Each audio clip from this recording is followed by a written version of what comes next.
Bonjour à tous. Bonjour. Bonjour. Bien dormi? Oui. Bien réveillé. Bien réveillé aussi? Oui. Bon, c'est ça le plus important. Donc, on va manger de ce pain aujourd'hui, hein, de ce pain spirituel.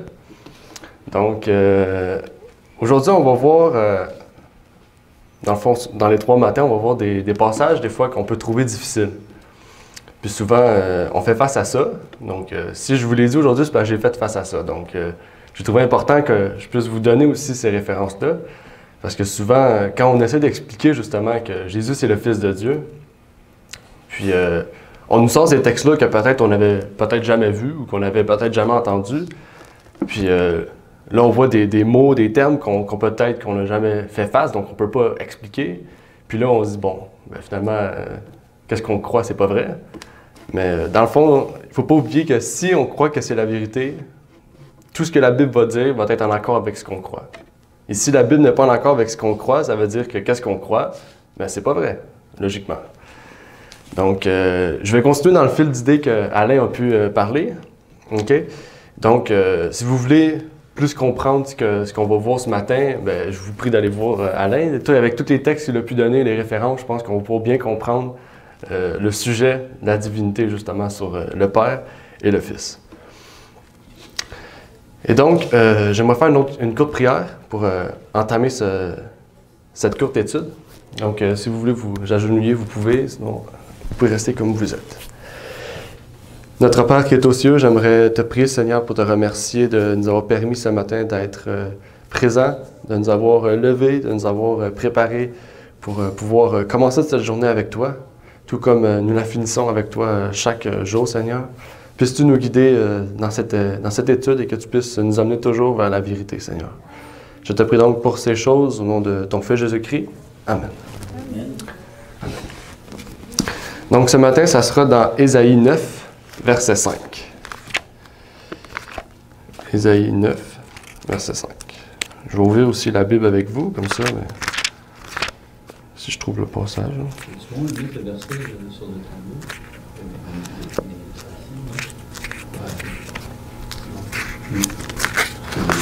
Ésaïe... Bon. Ésaïe 9. Je lis dans la version Osterval. Ésaïe 9, verset 5.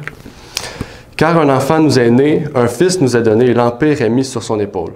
On l'appellera l'admirable conseiller, le Dieu fort, le Père d'éternité, le Prince de la paix. » Donc, quand on lit ce verset-là, on se dit, bon, ben qu'est-ce qu'Alain a dit? C'est pas vrai. Ici, on nous dit là, que Jésus, c'est Dieu, Jésus, c'est le Père. Donc, c'est pas vrai. Mais on va voir aujourd'hui que tout ce qu'Alain a dit marche vraiment avec ce verset-là. Okay? Il n'y a aucune chose qui contredit ce qu'Alain a dit.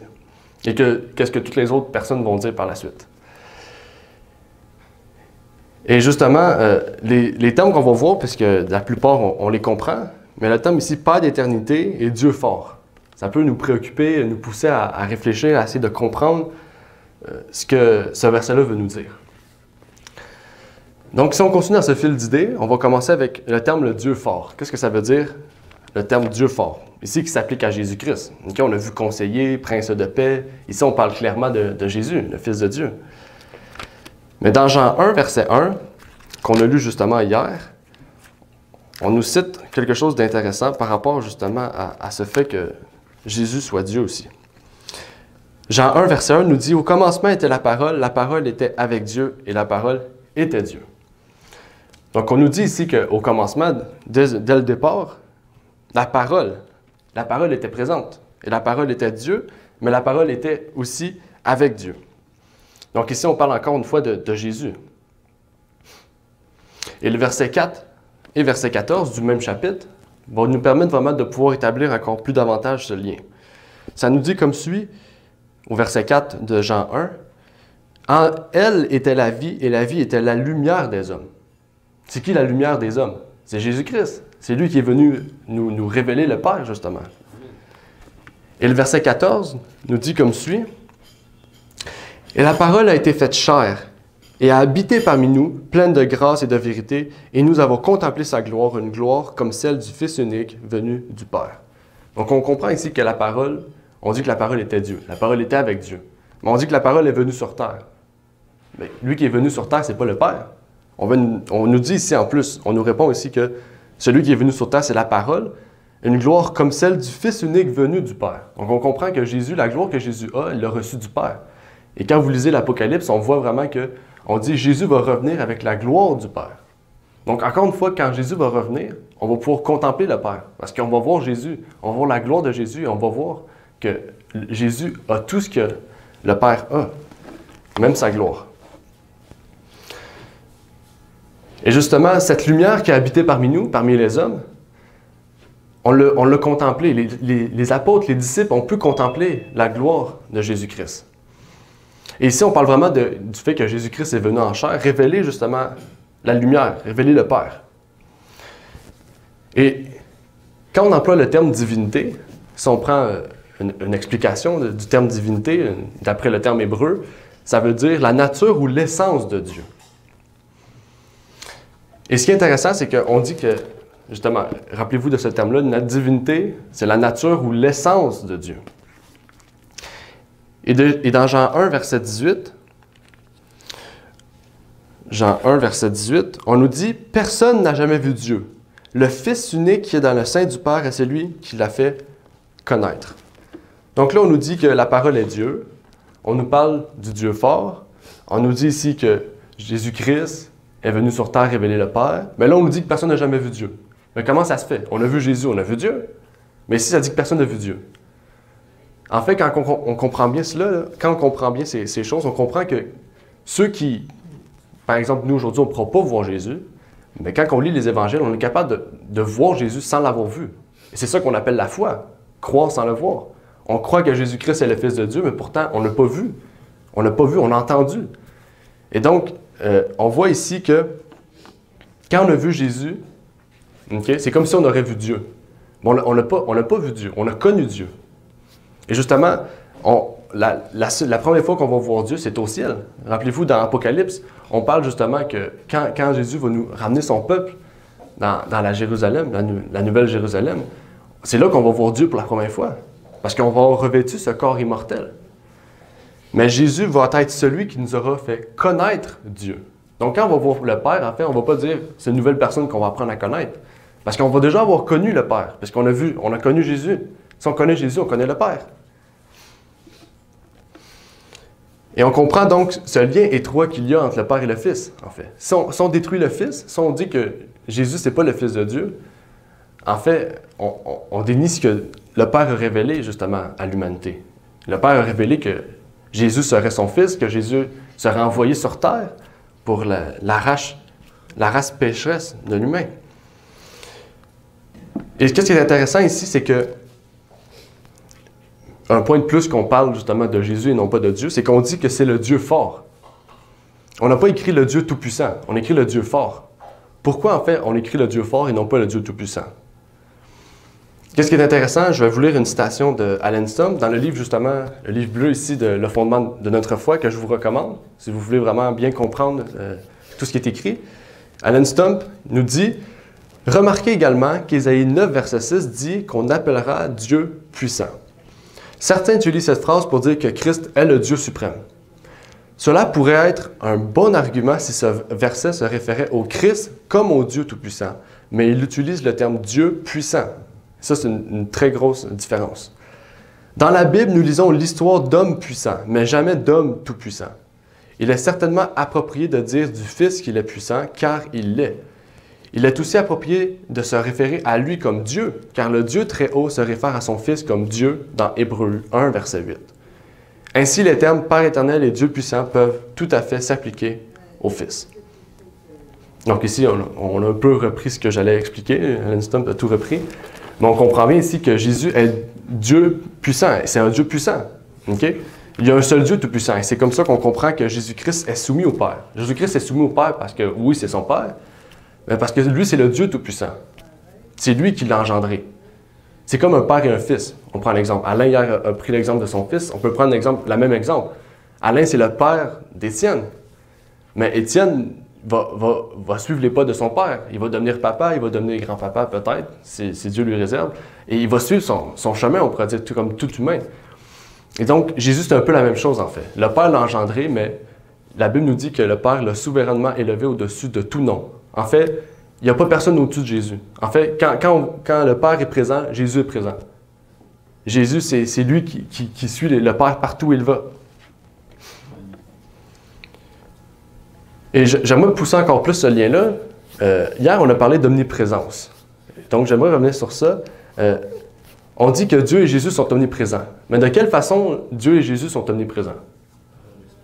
Par leur esprit. Exactement. Exactement. Donc, souvent, il y en a qui pensent en fait que si on ne croit pas à la Trinité, on ne croit pas que Jésus et Dieu sont omniprésents. En fait, ce qu'il faut comprendre, c'est que, justement, ceux qui croient à la Trinité, ils ne croient pas que Jésus et Dieu sont omniprésents, parce qu'ils croient que c'est trois personnes. Mais une personne physique ne peut pas être partout en même temps. Mais, par exemple, un esprit, l'Esprit Saint, l'Esprit de Dieu et de Jésus, peuvent être partout en même temps.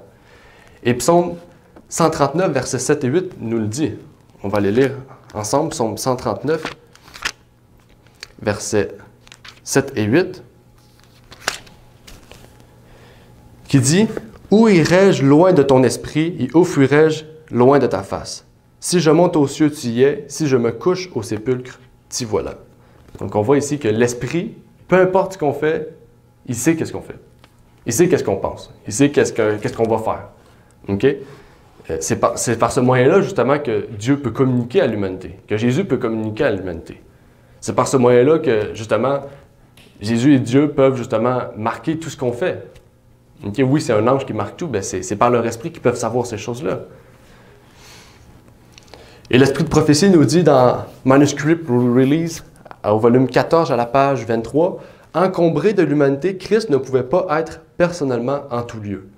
C'est pourquoi il est avantageux pour eux qu'il les quitte, qu'il aille vers son Père, et qu'il envoie l'Esprit Saint pour qu'il soit son successeur sur la terre. L'Esprit Saint est lui-même, dépouillé de la personnalité humaine et indépendant de celle-ci. Il allait se représenter lui-même comme l'omniprésent, partout présent par son Esprit Saint. » Donc, on nous dit ici que Jésus et Dieu sont omniprésents par leur esprit. Et ça ici, c'est tout lié au terme Dieu, Dieu fort. Okay? Donc, on comprend maintenant ici pourquoi Dieu fort est appliqué à Jésus, en fait. Okay? Parce que même Dieu reconnaît que Jésus, c'est un Dieu fort. On a vu ça dans Hébreux 1, verset 8, qu'on pourra aller lire. Alan Stump l'a cité, on pourra aller le lire. Comme ça, vous aurez les références nécessaires. Hébreux, je vais le voir. Hébreux 1, verset 8, si je ne me trompe pas. Hébreux 1, verset 8, exact. Hébreux 1, verset 8 nous dit comme suit. « Mais quant au Fils, ô Dieu, ton trône demeure au siècle des siècles, et le sceptre de ton règne est un sceptre d'iniquité. » Donc, on nous dit ici. Mais quant au Fils, c'est Dieu qui parle ici, qui reconnaît que Jésus est Dieu. Un sceptre d'équité. Oui, un sceptre d'équité, exact. Oui. Et Jean 14, versets 8 et 9, ici, c'est pour parler justement de l'autre terme, Père éternel. Ici, ça nous fait encore plus douter, mais on n'a pas de doute à avoir si c'est la parole qui parle. Jean 14, versets 8 et 9, nous dit comme suit. « Philippe lui dit, « Seigneur, montre-nous le Père, et cela nous suffit. » Jésus lui dit, « Il y a si longtemps que je suis avec vous, et tu ne m'as pas connu. Philippe, celui qui m'a vu, a vu le Père. Comment donc dis-tu, montre-nous le Père? » Et ici, on nous dit « Père d'éternité ». Si je me rappelle bien, Isaïe nous dit « Père d'éternité ». Oui, Père d'éternité. Donc ici, qu'est-ce qu'on comprend bien, c'est que Jésus, c'est quelqu'un qui va régner éternellement. C'est quelqu'un qui a l'immortalité. C'est pas un humain comme nous qui peut chuter, qui peut tomber. Et quand on comprend bien ce texte-là, on comprend que quand on dit Père d'éternité, pour nous, Jésus peut être un Père. Comme Christ a un Père, pour nous, Christ peut être notre Père. Pourquoi? Parce que c'est lui qui nous a montré la voie, c'est lui qui nous a fait connaître le Père, c'est lui qui nous guide justement dans le chemin qui mène à la vie éternelle. Donc, dans ce sens-là, Christ peut être le Père, notre Père d'éternité. Celui qui va régner à tout jamais. Parce que le terme éternité, ça veut dire qu'il va régner à tout jamais. Qu'il va régner toujours. OK? Donc, je voulais vous montrer ce verset-là. OK? C'est ma conclusion pour l'étude pour aujourd'hui. Donc, si vous voulez plus de références, le sermon d'Alain faut mieux vous expliquer tout ce qu'on a vu. Mais qu'est-ce qu'on comprend bien ici, c'est que oui, Jésus, c'est un Dieu fort. Okay? Dieu le reconnaît que c'est un Dieu fort, donc on doit le reconnaître aussi. Mais aussi, Jésus, c'est un Père d'éternité, c'est le Père, c'est un Père pour nous. C'est lui qui nous guide dans le chemin, qui nous guide vers le Père, justement, le Dieu unique. Dans le fond, le Père de Christ. Donc, on doit aussi se voir dans tout ce que la Bible nous dit, ces choses, justement. Et j'ai trouvé intéressant de pouvoir vous partager ce court passage-là et de comprendre que la question d'aujourd'hui qui était « Jésus est-il Dieu? » Est-ce que ça a pu répondre à votre question? Est-ce que Jésus est Dieu? Donc, oui, Dieu est grand, Dieu est grand. Il nous a révélé ces choses, justement. Il nous a montré que Jésus-Christ, c'est l'admirable conseiller, le Dieu fort, le Père d'éternité, mais aussi le Prince de la paix. Donc, je vais terminer par une courte prière. Puis après, on pourra conclure ce moment d'étude que nous avons vu aujourd'hui. Notre Père qui est aux cieux, j'aimerais te remercier, Seigneur, de nous avoir permis aujourd'hui d'avoir vu ce passage, ce court passage d'Ésaïe 9, verset 5, qui nous révèle justement des choses, peut-être que nous n'avions pas compris ou mal compris auparavant, Seigneur. Puisses-tu continuer de nous guider vers la voie, le chemin de la vérité, Seigneur. Et comme ton Fils est notre guide, est celui sur lequel il nous permettra de marcher dans la ligne droite, la ligne qui nous mènera, le chemin qui nous mènera à la vie éternelle. Puisses-tu continuer de nous guider dans ce chemin pour que nous puissions non pas vaciller vers la droite et la gauche, mais que nous puissions marcher droit, Seigneur. Je te prie donc de tous nous bénir au nom de ton Fils Jésus-Christ. Amen.